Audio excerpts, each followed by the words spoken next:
شروع اللہ کا نام لے کر جو بڑا مہربان نہایت رحم والا ہے۔ فجر کی قسم اور 10 راتوں کی اور جفت اور طاق کی اور رات کی جب رخصت ہونے لگے، اور بے شک یہ چیزیں عقل مندوں کے نزدیک قسم کھانے کے لائق ہیں، اس بات پر کہ کافروں کو ضرور عذاب ہوگا۔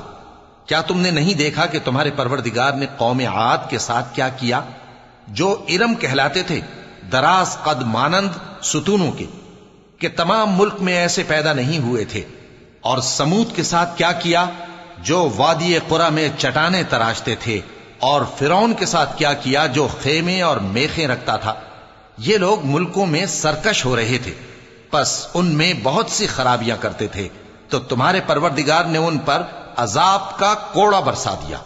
بے شک تمہارا پروردگار طاق میں ہے۔ مگر انسان عجیب مخلوق ہے کہ جب اس کا پروردگار اس کو آزماتا ہے کہ اسے عزت دیتا اور نعمت بخشتا ہے تو کہتا ہے کہ میرے پروردگار نے مجھے عزت بخشی، اور جب دوسری طرح آزماتا ہے کہ اس پر روزی تنگ کر دیتا ہے تو کہتا ہے کہ میرے پروردگار نے مجھے ذلیل کیا۔ یوں نہیں، بلکہ تم لوگ یتیم کی خاطر نہیں کرتے، اور نہ مسکین کو کھانا کھلانے کی ترغیب دیتے ہو، اور میراث کے مال کو سمیٹ کر کھا جاتے ہو، اور مال کو بہت ہی عزیز رکھتے ہو۔ یوں نہیں، جب زمین کوٹ کوٹ کر برابر کر دی جائے گی اور تمہارا پروردگار جلوہ فرما ہوگا، اور فرشتے قطار در قطار آ جائیں گے، اور دوزخ اس دن سامنے لائی جائے گی، تو انسان اس دن سوچے گا، مگر اب سوچنے سے اسے فائدہ کہاں مل سکے گا؟